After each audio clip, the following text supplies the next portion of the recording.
Hi, this is Dennis Gage. Thanks for tuning in to My Classic Car, home of the certified car nut. Well, today we're just a stone's throw from the Pacific Ocean in California at the Palos Verdes Concours d'Elegance.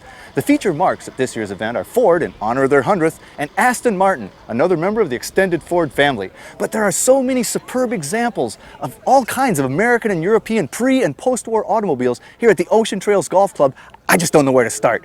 So before we get carried away with all the beautiful scenery and all these amazing cars, here's Ed Beal, the co-director of the Concours, to tell us all about it. Hi, Dennis. Good morning. Good to have you here. Good morning indeed. Boy, this is stunning, Ed. What an event you've got. Thank you. Now, how long's it been going on? Let's see, this is our 11th year, our 4th year here at the clubhouse. And this is a new Trump property, isn't it? New Trump. So if it wasn't the best of the best before... Definitely is going to be the best. And speaking of the best, that's really what you have in attendance here today, isn't it? Yeah, absolutely. We've got really incredible cars. Now, Ford and Aston Martin are the feature marks this year. That's right, because Ford's in their 100th year. But beyond that, I mean, you've got all sorts of cars in all sorts of classes. What all do you have? Well, we have 23 classes, and we have the Ferraris that we're in right now. We have the Bugattis. We have Mercedes-Benz. I even saw a hot rod class. Yeah, you did. We have what we call big chrome and big fins, and that's a whole look that you and I probably had. I like it, I gotta tell you. But there are some charitable foundations. Right, there are two. I have a co-director, Mary Jane Trainheiner, and she represents the Rotary Club of the Peninsula. I represent the Palos Verdes Art Center, which has been around for some 71 years. Fantastic cars for great causes. Absolutely. So this really has been kind of a quiet Concours, but I think it's about at a breakout point. You're going to see big things. I mean, look at the setting. Can't be better. It cannot. And the cars here cannot be better either. I think not. And I know you're busy, but what do you say we check a few of them out, perhaps your favorites or something like that, before you have to go to work? Okay. All right, good. Thanks, Ed. Thank you.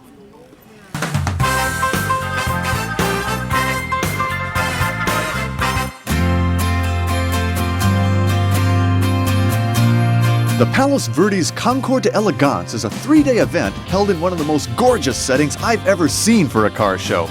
As I said earlier, I believe this Concours is due to break out on a national level. Assembled here are approximately 175 rare and historic automobiles, like this beautiful Bugatti. Mike, this is stunningly beautiful and one of the wildest looking cars here. What am I looking at? You're looking at a custom coach-built Type 51 Bugatti Grand Prix car that was later rebodied in 1937 with a custom Dubose body. Well, this is one of these aero cars, the fin and back, and it's just such a wild-looking car. And this is basically the street version. This is a street version of a Grand Prix car. It's unbelievable, all engine turned, and it's stunning. Yeah, sycamore maple wood, inside filler. The Grand Prix fuel tank is in the back where it was in a GP car. It's a very small car. It is. It's a very tight compartment, but now is it a aluminum car? The main body tub is steel. Hood, fenders, doors, and skirts are all aluminum. Wow! And it was a Grand Prix car. Is it the same engine? It's a 2.3 liter twin cam straight 8 Type 51 Grand Prix engine with a supercharger on it. 5 pounds of boost, produces about 190 horsepower at 5,000 RPM, but it will actually turn about 6,500 or 7,000 RPM. Oh my goodness! And it's as beautiful in there as it is outside. And again, all the workmanship that's in this is. Bugattis were like Swiss watches. That's why they're so coveted by collectors today. This is out of the Nethercott collection? This is the Nethercott collection in Silmar, California, yes. Absolutely beautiful. Well, this is one of the most stunning cars here. Well, thank you very much. We're pretty proud of it. Thanks a lot, Mike. You're welcome. This rare Gt40 Mark III was one of 7 street-legal cars made and one of only 4 with left-hand drive. It's also rare because it has always remained a street-legal car and was never converted for the track. My next find was this little number. Well, Carl, and I saw this, it said Ferrari. It's not. No, it's not. A lot of people mistake it for a Ferrari or an Aston Martin or something, but this is a 1956 Pegaso Z102. And so it's a Spanish car? A Spanish chassis with an Italian body. It was bodied and toured in Italy. From an interior standpoint, I mean, it's a 2-seat, high-speed touring car from 1956. I love the gauge package there. I mean, you got Yeah, everything's right there. You got your tack, clock, oil pressure, water temperature. Pretty wild shifter. The pattern looks backwards. Yeah, it does look backwards, and I think they did that to remove some of the unnecessary pieces of linkage. It's got a much more positive feel like that. A little hard to get used to, but once you've driven it a couple of times, it kind of makes sense and it works real good. Now, what's under the hood? I mean, is this thing fast or does it just look fast? This car from the factory was guaranteed to exceed 150 miles an hour. In 1956. Wow.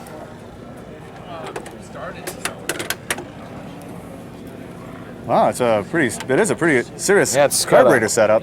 It's a 4-cam Hemi V8 with dual 4-barrel Webers on it. Wow. And the cylinders are 90 degrees to each other, and the valves are 90 degrees to the tops of the cylinders. It's got a magneto ignition on it, and it's all gear drive on the front up to the top of the camshafts, and the only belts on it are the two going to the generator in the back. And this motor makes horsepower to 9,000 RPM, and it's got a rev limiter set at 6,500 right now. Was this an expensive car?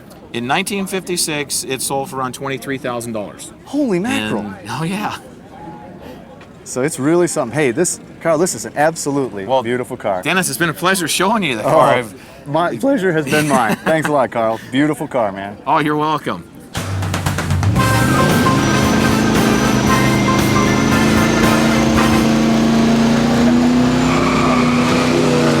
Pure stock muscle car drag racing. What a concept. You take two cars set up just like they were when they rolled off the showroom floor and run them to see which one's faster.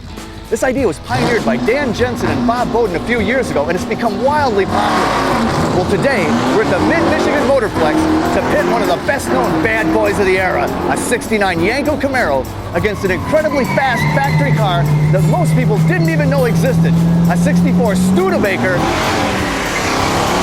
R-3 Lark. This is gonna be awesome.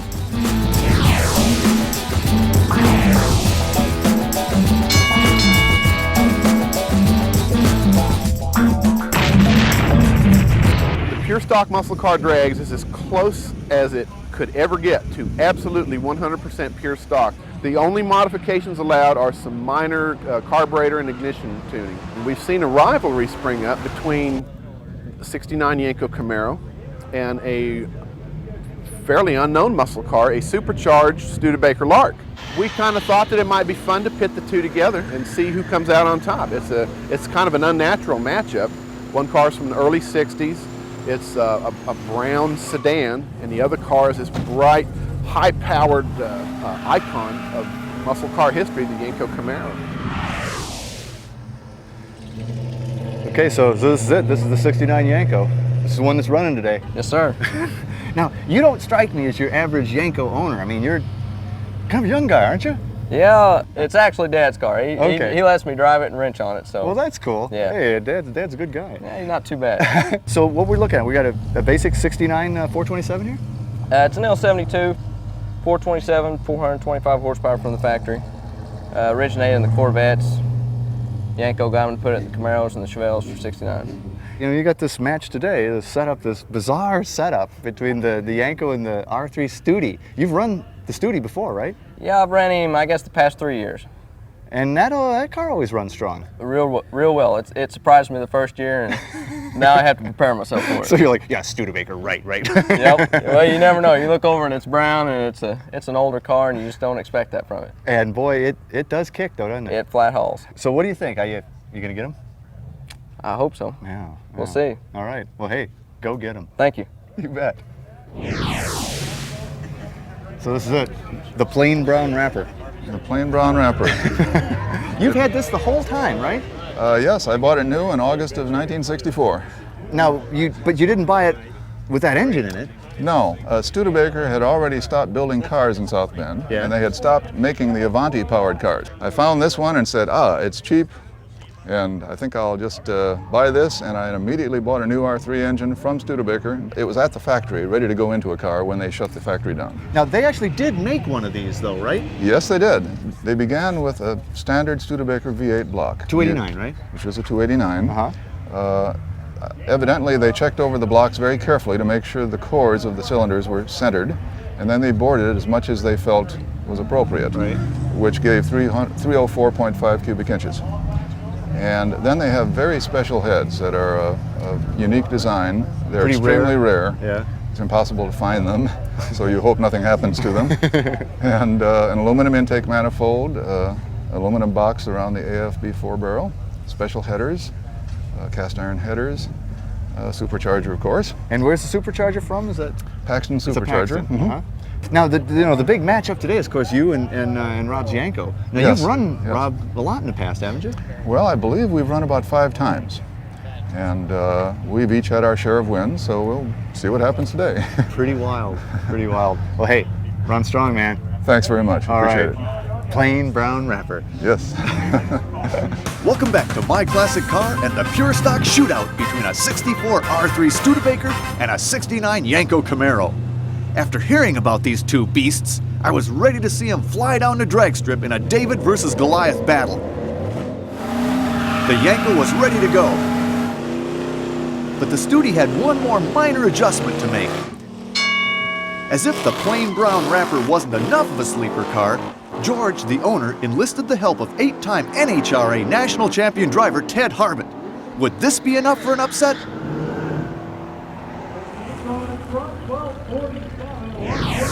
Round one, what was it, 1247, 112? Yep. Ooh, so how do you feel? I mean, how did Not too bad. I was a little sleepy on the light, but Yeah? luckily I had enough cars. So. look? It looks like you hooked up okay. Not too bad. 200, so I'd like to be in the 19s, but I'll take it. A Okay. win's a win. A win's a win, Yes, so sir. you're up 1. Yes, sir. Let's go for the next one. Yes, sir. All right. Looks like you're icing it. Icing the injury. So he got you the first round. Yeah. How did it run? What'd you Well, it ran all right except for this 60-foot time. We spun so bad. yeah, it didn't look like you hooked up. Yeah, it just come off too hard and just spun all over the place. So is this just like lulling him into a false sense of security? I wish. Now you're gonna kick his butt He this went time. 12.479. I don't think there's any way. So you're gonna get him on got this. him right where you This want next, yeah, you got him right where you want him, right? Yeah, way to go. You guys be rolling soon, so we'll see you on the Okay. strip. All right. Thank you. Oh, the whole shot of the line runs to the Studebaker by a couple of tenths of a second.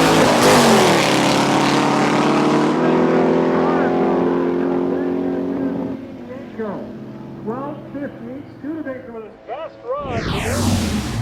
Well, George, you got you again, but you closed the gap. What'd you run this time? 12.9. The first time we've gone up to 13 here. 12.92 with an 8. And 109. Yeah. You got him again. You got him again. Yes, sir. But he closed the gap a little bit this time. He did. He sure came out did. stronger, but you came out good. He treated me again. He ran a pretty good there at mid-track. I was a little worried. I can almost see some sweat, even from where I was dripping down there. I'm telling you, he ran it into the 12s. That's the first time he's ever ran a 12, with me in the other lane. That's pretty cool. Congratulations. Thank you. All right, guys, come on in here. Strong running there, Rob. Sure, thank you. George. Thank you. Man. Congratulations, Rob. Yeah, exactly. Hey. Let's keep it clean. So what do you think? I mean, was it fun? Oh, yeah. Blast. Always Love fun. the drag race. Well, you took him twice, but I'm telling you, it got closer. I was worried that run. We're just thrilled to have a 304-inch Studebaker run against a Yenko Camaro. It is kind of an honor, isn't it? It's an honor, I think, just to do that. I'm thrilled as well. I don't think many people have ever seen that matchup before. Probably not. But you guys look good. You're going to be back next year? Yes, sir. So we're going to find some stiffer competition for... Yeah, I got to get somebody a little stiffer for him. Or beef this studio up a little bit more. It's pretty beefy as it is. Yeah. Guys, Thank you. great having you on. It was a blast, Thank you very man. much. All right, run Appreciate strong you always. covering this. All right. Oh, yeah, it was a blast. Thank you.